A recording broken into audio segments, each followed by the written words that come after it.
Welcome to TARTLEcast with your hosts Alexander McKegg and Jason Rigby, where humanity steps into the future and source data defines the path.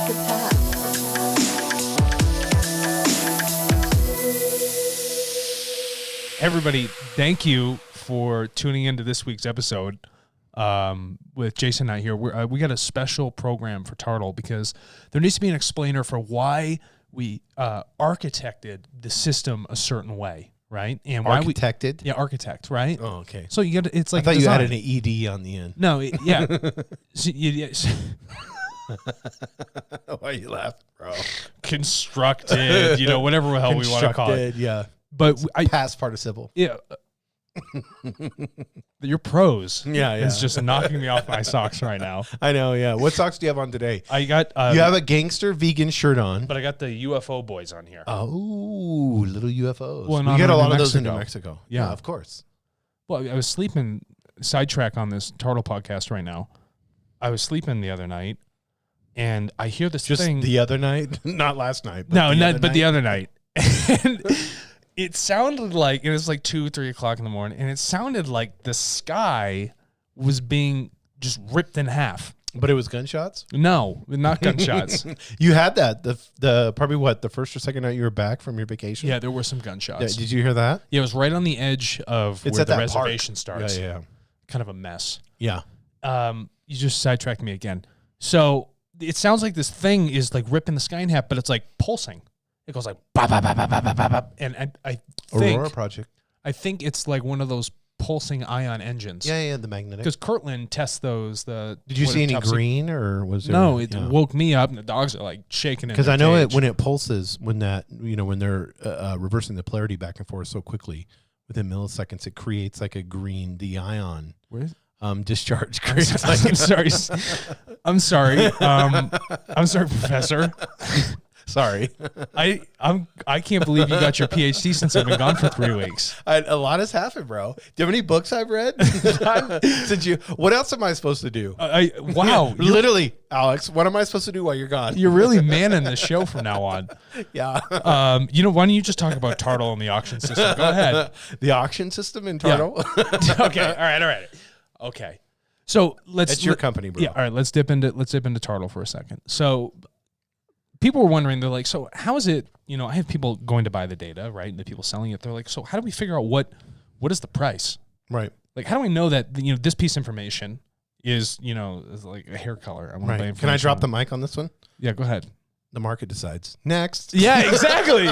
No, exactly. But the thing is, that's important, right? But the market can decide. But when people say, oh, the market decides, I was like, oh, what? Does someone just like, does Tartle determine what the price is for that value? No, we believe in free market. We believe in free market, and right? what does that entail? What does that entail? I got a degree while you're gone. No, this is you, Adam Smith. Can you step up your Adam game, Smith? bro? Can you relax for a second? So what we're saying is that the people selling the information, they have a price determined in their head for what they think the value is, right? And then the people willing to buy it are going to put that bid into the system. So if I want to buy the information on people that wear black Adidas jumpsuits, right, like that want to look like the Russian mob, I have that on. Correct. So I want to bid a specific price as that buyer to know what that market is. And then on the other side, I know what the value is. So it's like, where can I meet in the middle when that bid actually finds that? Right. That finds that golden middle. So, and what we can do with that is we can then track the market value of the prices for those pieces of information. So for an infinite amount of information that we create on the system, we're now able to find a true market price for what the value of a piece of data is actually worth. Because you're allowing not just the market, but you're allowing the end user to be able to control that pricing. Right, and it's great. So we have a balanced, a symmetry of power of value. Yeah, it's like the 32.5 that Fibonacci. You run it off of that scale? Stay woke right now. Yes, okay? exactly. Our Tartle users, stay woke, all right? Because Jason's on the air. He's mathematically based it off of a knotless shell. This is great. Wow, look at these repeating patterns in life. Yes, exactly. But you'll be able to see that through the amounts of data that you get. Yeah, that data that's actually being moved, right? And we'll be able, because we have all the charting systems, because what does movement create? What does movement create? Energy. Yeah, well, obviously. And what does energy create? Energy needs to create that movement too, right? Yes. They have to work in tandem. There's some push-pull. Thank you. But the point is, all right, we had to start with the auction style system so that we could find that fair market value for an infinitesimal pieces of data. Rather than having TARTLE decide this is what the value is going to be, Right. we want to let both parties decide so that they can come together and be like, okay, this is the agreed upon value. And that's the whole point, right? And I just wanted to make sure that we were clear on that. We could settle that so people are like, oh, so like, why is it that I can't just sell it right now? Why is it that I put the information in and someone just pays me for it? Well, we have to determine what the proper value is for that. And also somebody may look at their medical data and say, well, I'm just this person or I have this, but they don't realize, and that's what I love about TARTLE on the philosophical side. We're worth more than what we feel that we are. Correct. And your data is worth more than what you feel like it is. Yeah, this is like a problem we all have. Yes. We all undervalue ourselves. Yes. All the time, Mm-hmm. right? And until you begin to see those mistakes. So you go into a job and you're like, oh my God, I should ask for more money. Mm-hmm. Like what a mistake, right? Or you go to do something and then you finish it and you're like, man, I could have done more. Yes. I undervalued myself in that action of that moment, whatever it might be, right? And so when we look at TARTLE, it's like now it stops that undervaluing. It gives you a moment to reflect and be like, oh, this is what they see the value as, and this is what I was seeing the value as. Yes. Maybe I was wrong, or maybe I was right. But the thing is, it brings people to that center where they can make that transaction, and then we can actually track to see what, on a global scale, data actually looks like with its value. And any type of entertainment company that's out there, whether it's Facebook, Viacom, whoever it may be, they're looking at propagating that data and turning around and using you. Yeah. Because it's taking your information and using that, whether it's Netflix that looks at, how many people are downloading to certain episodes. They're taking all this data and they're using it for free. Yeah, that's correct. And they're not creating any value to the person that is sitting there, whether they're on a laptop, whether they're on a desktop, whether they're on their phone. Yeah. And saying this is an individual. And it's not a direct ask. There's no appreciation. They look at you as a number, right? We actually look at them as this is an eternal person. Yeah. This is a soul. And so the philosophy, that's what I kind of want to get into, because we can get into the tech, how do you say it? What? Technical? Technology? I like that. Tech? No, I want people to understand that it's more than just a tech company. It is more than that. And that your vision. It has purpose. It has a deeper social purpose with that financial inclusion. Yeah, and there's a spiritual purpose behind it too. Well, yeah, because it inherently tells you to self-reflect on yourself constantly. Because when you look at these data packets, this information we create, this perspective of who we think we are in our reality, it causes you to like stop yourself before you it's like Apple did with the time that you spend. Yeah. So every week you get this self-awareness little reminder that says you spent 3 hours and 46 minutes on Instagram. Yeah, but it's deeper than that though. Yes. Because let's think about the depth. I'm going and I'm reflecting on this information, how I determine who I am in reality, what I think is valuable. Right. Right. And then it's kind of creates a picture of myself. And then what I'm doing is I'm taking that picture of myself, what I think is true. Right. And I'm handing it to someone else that wants to give me that value for how I perceive my reality. Right. And so that self-reflection and the better we do with it drives a higher value on the other end for not only the person analyzing it, but how they're going to use the resources, which in turn come back to you. And that's what's great about that a company that's looking at purchasing data from TARTLE, because you're getting authentic. Yeah. From the source. How many tech companies that are out there that are selling data and you don't know how corrupted it is? No, you don't know how corrupt it is. You don't know what info's crap. But on top of that, it's tertiary information. Mm-hmm. It was never a direct ask. No. It was taken from all these like disparate points, and we're saying, why don't I just go to this source piece information right here? Right. To the person who's creating it and ask them their perspective, their emotion, their behavior, their choice, their preference. Right. All of these different things. And then now I got a bucket of these items. There's no assumptions. There's no assumptions in it, right? It's just truthful pointness of information right there in front of you. So you don't have to guess anymore. So as a company that's looking at purchasing data from TARTLE, how valuable is that when there's no assumptions? Well, if there's no assumptions, then you always have the right answer. There's no waste of a resource, right? So when you go to do something, what does the ROI look like of that? Well, your ROI, it's 100%. Yes. It's always 100% return on investment, right? Because if you're asking the right questions for the information that you want, right, you'll never end up making a mistake. You'll Right. never end up pushing a product that was never going to work. Right. There's no reason to say you're a political figure. You want some ROI on your campaign? Why don't you test some of your ideas before you say something nonsensical and it Right. blows up in your face? Yes, exactly. You could test all of your policies on a global level. You can even ask people in India how they feel about a U.S. policy factor happening here. Yeah, I mean, I know Trump and his whole family was just in India. Yeah. Well, that's why I brought that up. I'm glad you exactly. made that bridge. Yeah. I saw the Taj Mahal pictures. Yeah. From Ivanka. That's the main one I follow. But Did he say? That's interesting. Wow. Yeah, no. So when you look at it from that perspective, it's like you can take the information from, let's say you sit here in the United States and you decide to say, what is the political view of people that live in India towards our current president? What's their perspective? Yeah. Now you can interview people that or ask questions of people that live in America that are from an Indian descent. But when you actually go to that country and ask specifically from that, now you're going to get a whole different perspective. You can always remove yourself from a biased situation by using the system. You eliminate biasy. Right. And you can essentially plot or analyze or do whatever the hell you want to do to give you a nosebleed with your propeller, PhD mathematicians or statisticians working on all this data. I don't care, right? But the point is that you're actually getting something with all of the fat trimmed away. Yes, and some data that just came out that was recent that was really interesting when we get into that. I do too. Data. But it was from a bunch of sources. They were talking about how many Asian Americans are supporting Trump. Yeah. And you don't even think about that. We think of the dynamics. We think of African Americans. We think of minorities. But we think of what we're being told. Yes.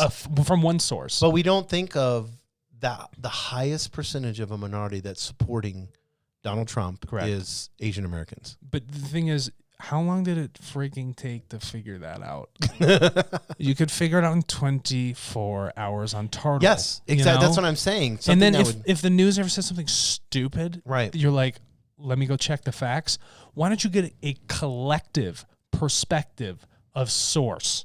But this is really important because people on TARTLE know that their identity is hidden. Yes. When it's asked, do you support this person or this person?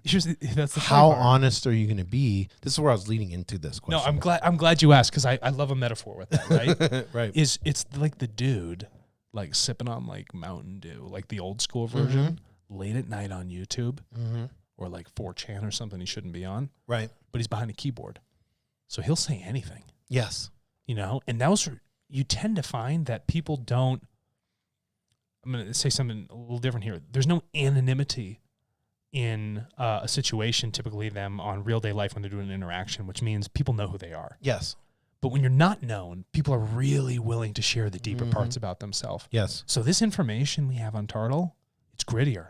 Yes. It's more truthful, even if it may be uglier in some senses, right? But it's really giving you a much more vivid, truthful picture of how people are thinking, feeling, doing, choosing, emoting. And we saw with the elections, when we saw whether you're left or right, it doesn't matter. But when we saw the left had just thought that it was a landslide win. Yeah. Yeah. But when we got gritty, guess what happened?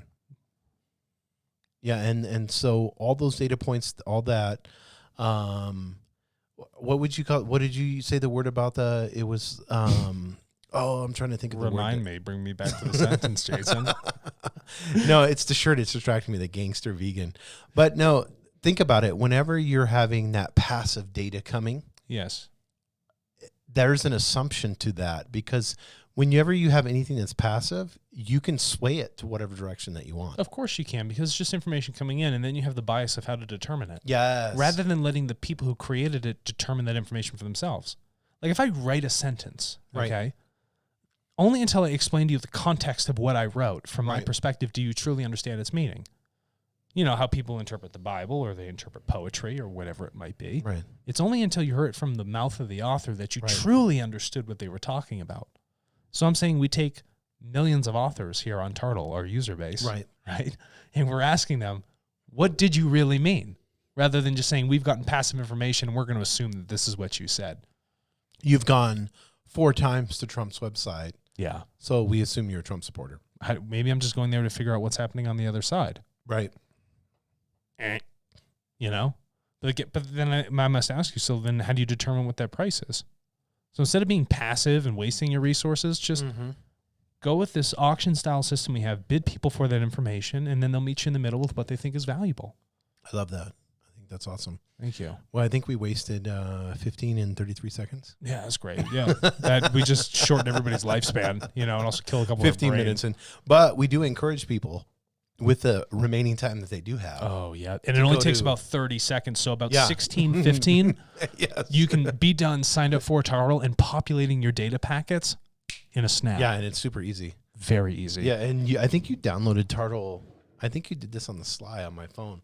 Because all of a sudden, I go on my phone and look. Yeah, I put it on your homepage. Yeah, look at that. Whoops. So you can save web apps to your homepage. Yeah, screensaver. That's I used to have that in the background. I just distracted them, guys. I know I'm totally Sacred distracted. geometry. Yeah, there's too much right now.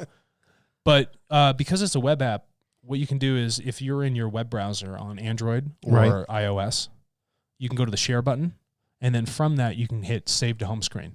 And it will actually take the TARTLE web app and put it on your home screen like you have any other regular application. Right. Exactly. So you never have to download an update. It loads instantaneously. Right. There's a lot of beautiful things with having a web app. Right? Yeah, I love it. Yeah, I have it right on my front page. Yeah, and it's super simple to sign up, and we have a pipeline of beautiful, developments coming in that we've gotten a lot of feedback from the public. They'll make it so much simpler for you to increase your cash flow, move through the system, see what's truly valuable, and again, give you more power and control. And if they have more information, Alex, there is a series of videos on YouTube. Yep. So I can avoid the turtles. Yeah, if you can avoid the turtles and type in TARTLE, right, you'll find us on YouTube. And there's you're going to see you have a plethora of videos. You even have videos that walk through. Yeah, we have exactly videos. Yeah, so if you need some help, like where to start, what to do, what's going to happen, what does this mean for me, check it out. And I would also encourage you to check out the Knowledge Center at tartle.co. I love that. Yeah. And that is going to have a whole bunch of stuff on tax implications of using Bitcoin.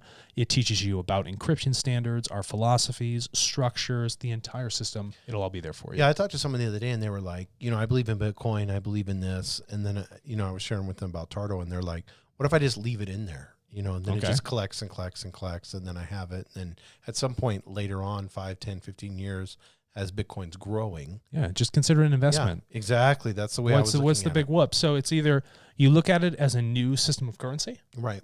Or you just look at it as like, I'm going to sell my data as an investment in me. Mm-hmm. Good for you, Jason. Yes. And then that compounds, and as Bitcoin grows, then from there, I mean, we're not investment advisors at all, but no, I wouldn't take our investment advice. But I would tell you to invest in yourself because we're always our best investment. Yeah, exactly. But it's a great way to look at it in that format too, is where you're selling your data, investing, you're going to get a percentage of that back. Yeah. And then from there, you're just going to keep growing Bitcoin. No, it's great. And I spoke with the IRS. I literally called them on the phone. You called them? Yeah, they were. Did they answer? Not kind, right? Yeah. So first of all, I had to find the right people to actually. Internal Revenue Service. Private company. Yes. Regardless. So I'm on the phone with them and I placed some calls because someone had wrote what their policy was on cryptocurrencies or virtual currencies, right? What are the tax implications? Trying to figure that shit out, right? And so they're like trying to like dodge questions in the office and stuff. So I finally get a call back from a lady because they fired like 3 people that had been through there, that had been like leading their thing, right? And I finally got to the point of her telling me that if we're doing wallet to wallet transfers, okay, it's completely tax free. Mm-hmm. It's only if you take Bitcoin and exchange it back to US dollar that someone's going to tax you on it. But apart from that, they have no control. But you can purchase all kinds of things in Bitcoin. You can tons of things. If you go on, you can buy art. You can buy art. You can buy your Amazon items. Yes. You can buy gift cards. I don't care. It doesn't matter what it is. Right. There's Bitcoin ATMs. Right.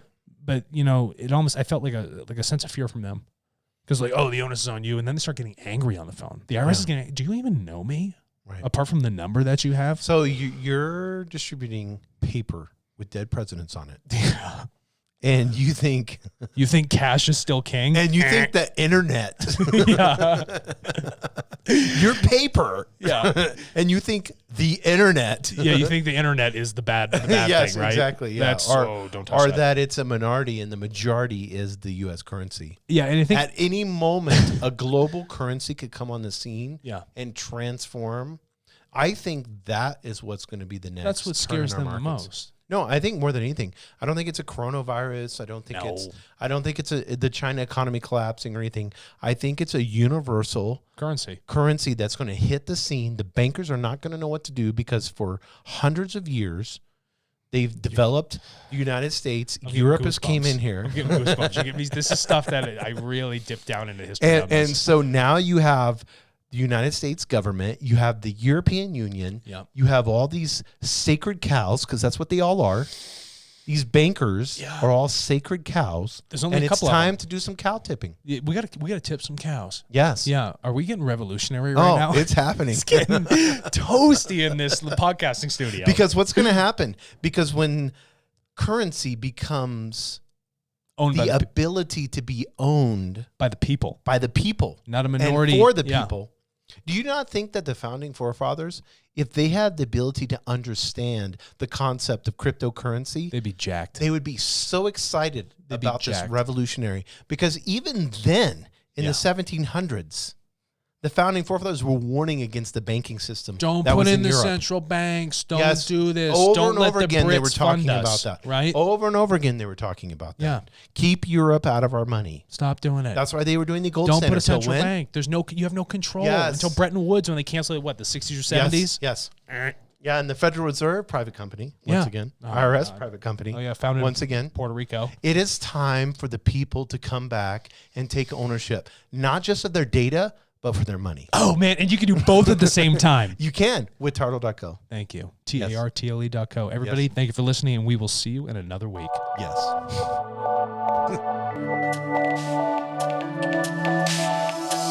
Thank you for listening to TartleCast with your hosts Alexander McKegg and Jason Rigby, where humanity steps into the future and source data defines the path. What's your data worth?